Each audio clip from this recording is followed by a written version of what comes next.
आज हम डिस्कशन कर रहे हैं GST-R1 की टेबल 12 जिसमें आप HSN wise summary of outward supply को रिपोर्ट करते हैं। उसके लिए जो चेंज GST पोर्टल ने 9 जनवरी को अनाउंस की थी उसी के रिगार्डिंग 22 जनवरी को एक नई एडवाइज़री अनाउंस की गई है। 9 जनवरी वाली एडवाइज़री को अब डिलीट कर दी गई है, वो आपको अब पोर्टल पे नहीं दिखाई देगी। तो HSN वाइज समरी GST-R1 में बहुत इंपॉर्टेंट है और उससे रिलेटेड फेज़ 3 अब गवर्नमेंट ने इम्प्लीमेंट किया है, जिसके लिए GST पोर्टल को अब तैयार होना है। इस टेबल 12 के अंदर अब ये सेग्रीगेट कर देंगे। इस टेबल 12 के अंदर एक बना देंगे B2B कैटेगरी और एक बना देंगे B2C।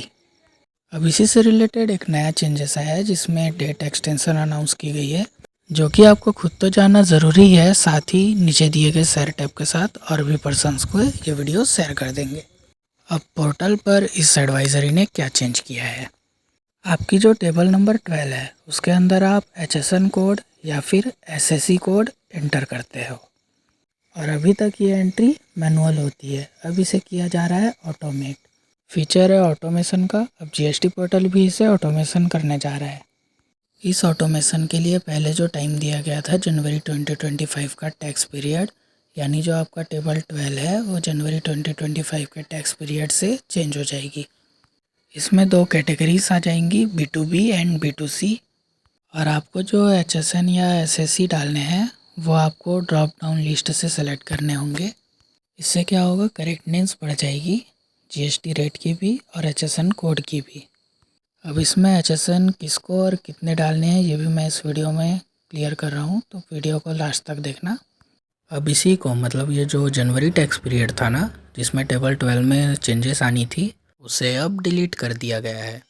अब इसमें डेट दी गई है फ्रॉम रिटर्न पीरियड फरवरी 2025 और पहले की एडवाइज़री में इसमें लिखा था फ्रॉम रिटर्न पीरियड जनवरी 2025। तो आपको टाइम दे दिया गया है। आपको क्या टाइम दे दिया गया है, मुझे लगता है कि GST पोर्टल को रेडी होने में टाइम चाहिए था, तो एक तरह का ये डेट एक्सटेंशन है। टेबल 12 का जो चेंजेस आनी थी जनवरी 2025 के टैक्स पीरियड से, वो अब फरवरी 2025 के टैक्स पीरियड से आएगी। यहाँ पर एक और एडवाइज़री को अटैच कर दिया गया है।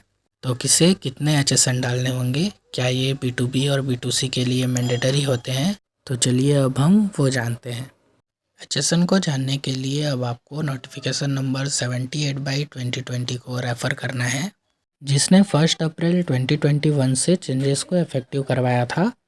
टर्नओवर के अकॉर्डिंग आपको HSN डालने होते हैं।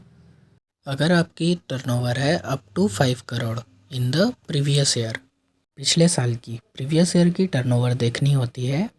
प्रीवियस फाइनेंशियल ईयर में अगर आपकी एग्रीगेट टर्नओवर 5 करोड़ तक है तो आपके लिए जो HSN डालने हैं वो HSN 4 डिजिट मैंडेटरी है और ये सिर्फ B2B के लिए है। अगर आपकी टर्नओवर 5 करोड़ तक है तो फिर B2B के लिए सिर्फ ये 4 डिजिट HSN मैंडेटरी है, क्योंकि यहाँ लिख दिया गया था हमारी जो टेबल 3 है, in a tax invoice issued by him under the said rules in report of supply made to unregistered person, उनके लिए कोई भी HSN मेंशन करने की ज़रूरत नहीं है अगर आपकी टर्नओवर 5 करोड़ तक है।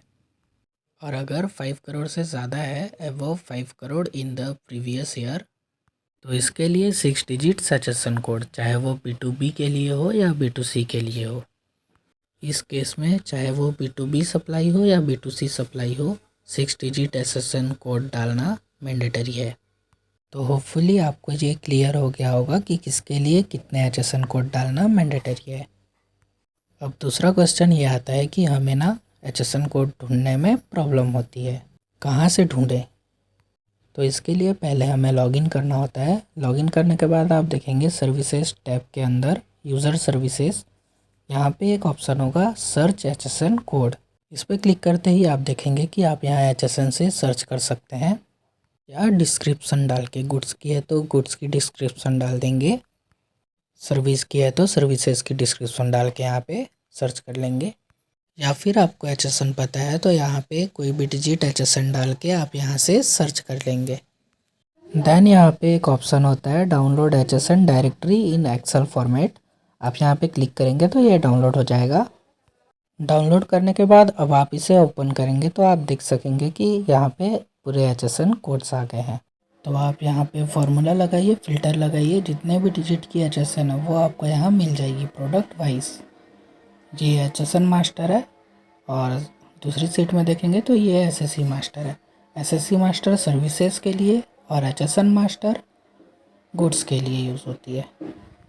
तो इसका यूज़ करके आप अपने प्रोडक्ट्स के लिए या फिर सर्विसेज के लिए HSN SSC फाइंड आउट कर सकते हैं।